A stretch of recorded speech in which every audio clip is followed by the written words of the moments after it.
Folks, we can get started then. Welcome everyone to the bi-weekly delegate call. We have quite a few fun things to talk about today.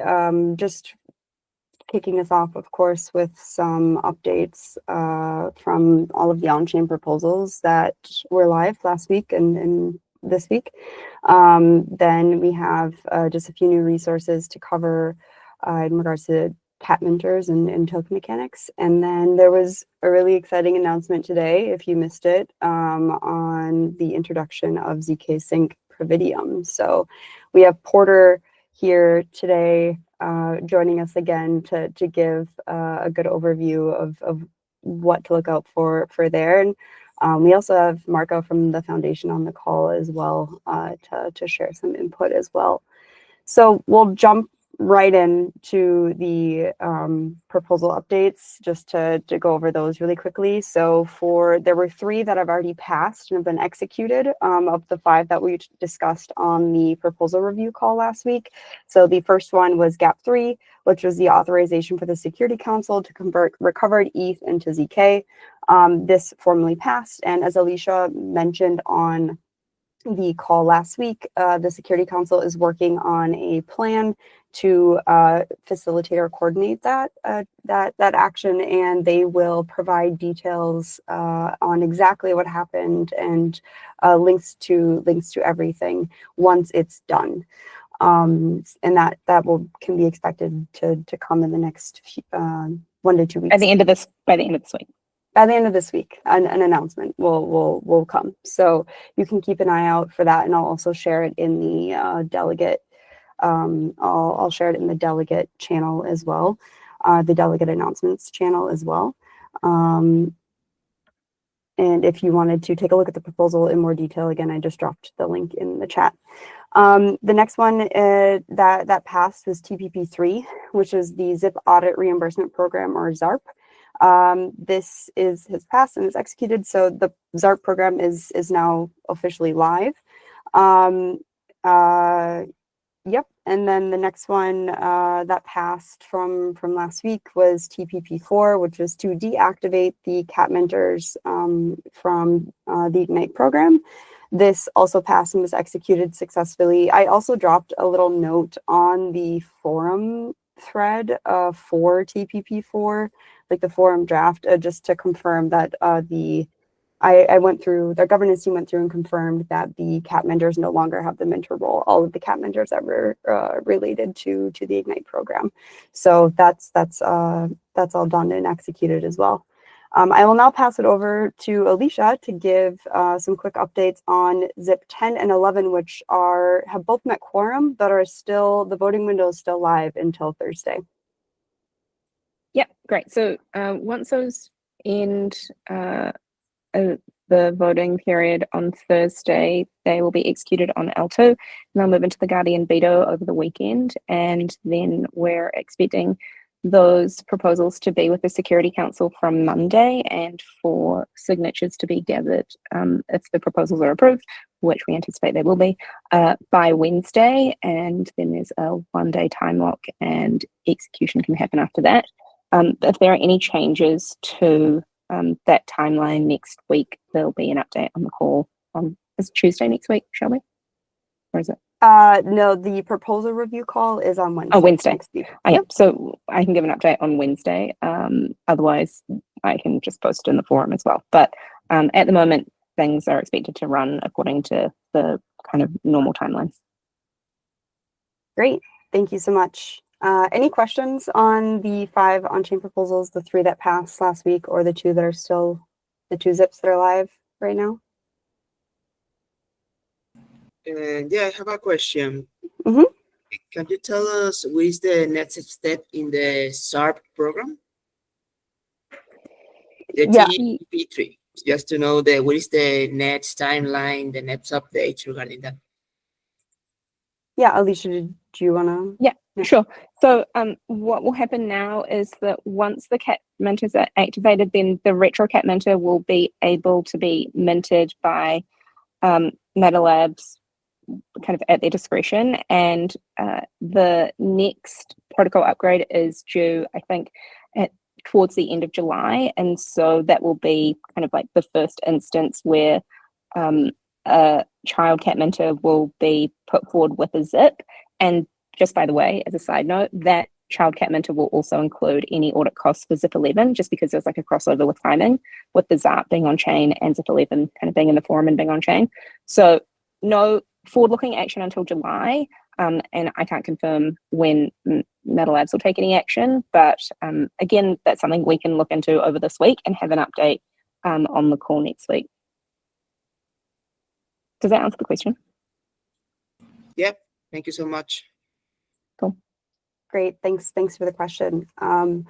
Okay, next up we have just wanted to highlight this this post that I posted a few days ago or last week. Rafa and I had been working on it, and we wanted to get it out to folks. I know you guys have listened to us talk about cat minters a lot, and minter mods and token mechanics and everything a lot over the last few months. We wanted to kind of provide a back to the basics, just like a rudimentary overview, a reminder of some of the key benefits of using cat minters. So that's outlined in this post here. I will also share it in the chat here for anybody who wants to go take a look right now. But essentially, the kind of three key benefits, again, are like that come with using cat minters.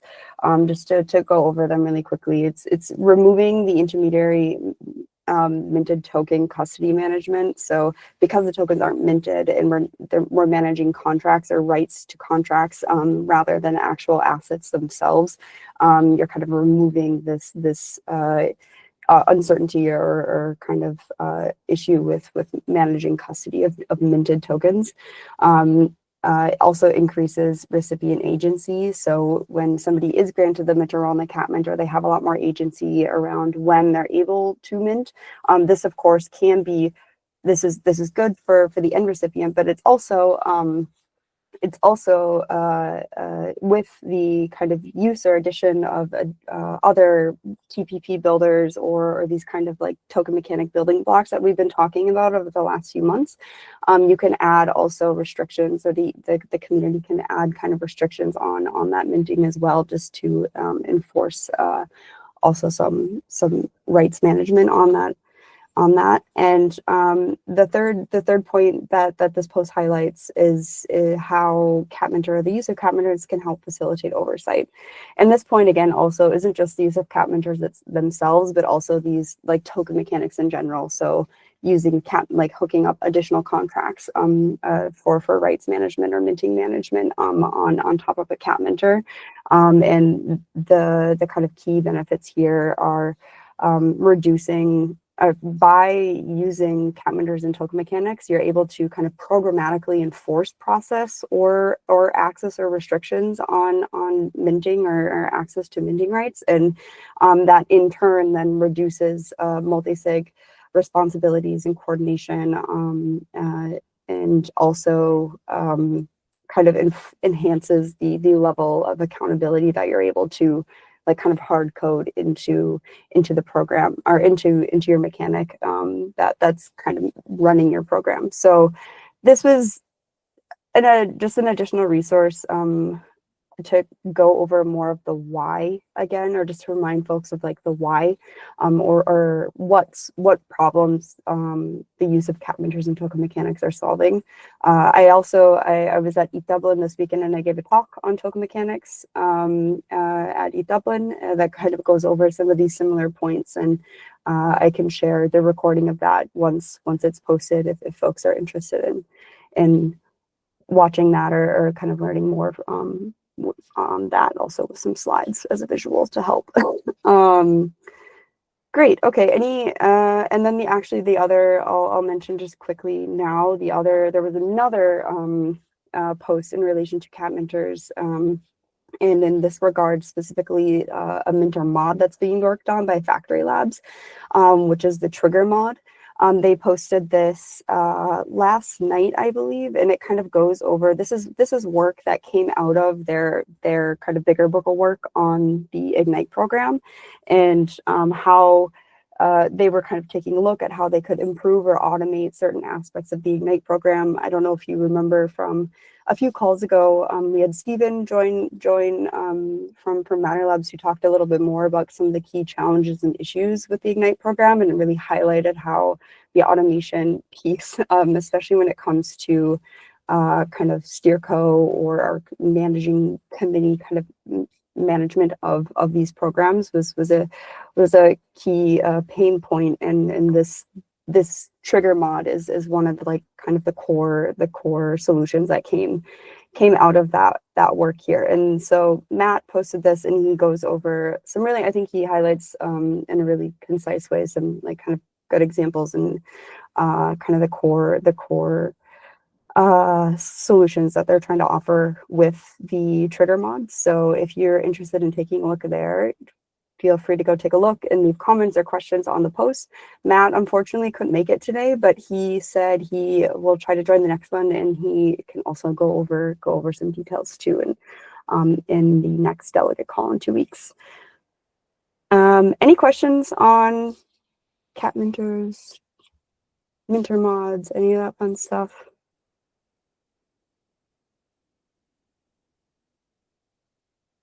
Okay, great. Then we can move on to the exciting, just kind of like ecosystem, or like, ZKsync announcement that came out this afternoon, which is Providium, ZKsync Providium. I will hand the mic right over to Porter to give a nice little overview of what's exciting about Providium. Let's go. This is an aspect I've been looking forward to for a long time. So right away, Providium is private Validium, but basically it's just private chains for ZKsync. That's like the first understanding. Private chains, privacy on ZKsync, which is something that we've looked forward to for a long, long time. This is really big for institutions who want to like keep their customer data private to themselves.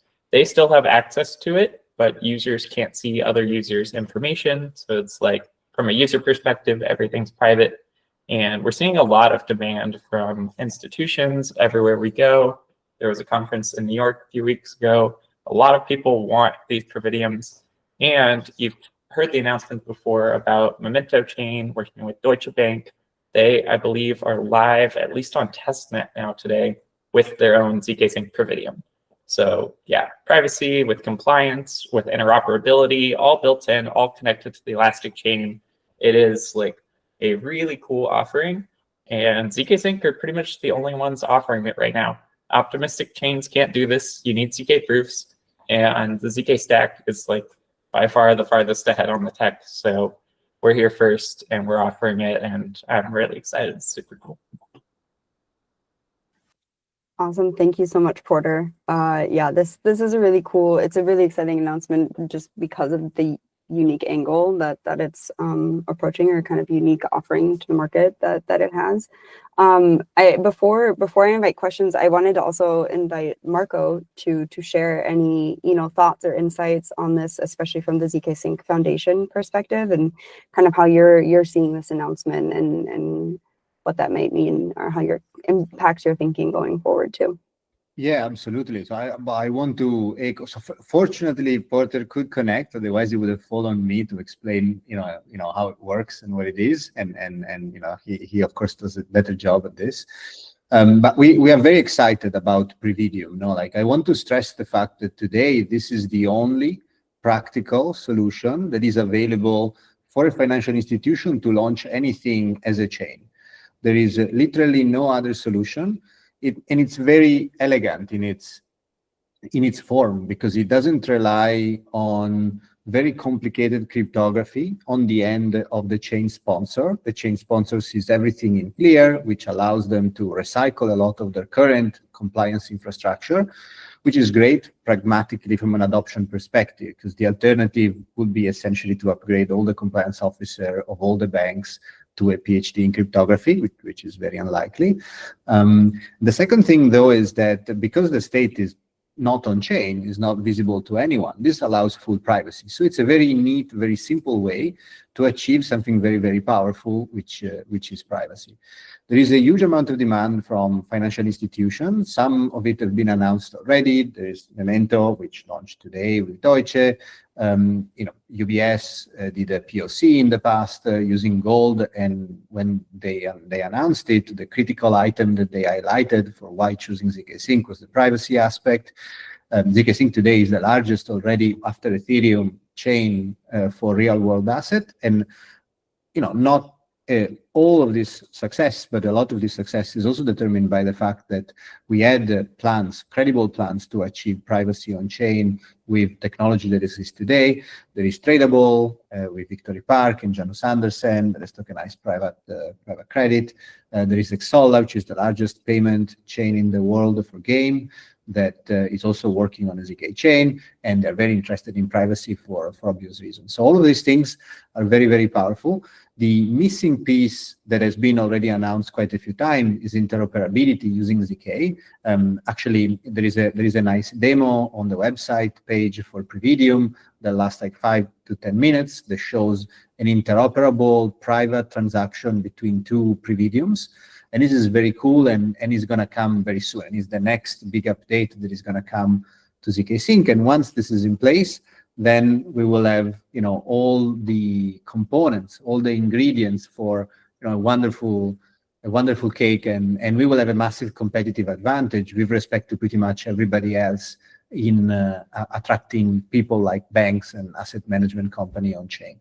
And so the final thing that makes me personally very, very, very happy is that while, of course, ZKsync, super cypherpunk, we want to grow person by person, adoption by adoption, don't really compromise on the main thing that are listed on the ZK Credo, is also very cool that we will start to be able to add tens of millions to maybe hundreds of millions of people on chain in single go once this large financial institutions start to come on chain together with their clients. So that's going to be very cool. I'm very excited to see when that happens. Great, thanks for sharing there. Any questions from you folks for Porter or for Marco, or in regards to Previdium in general?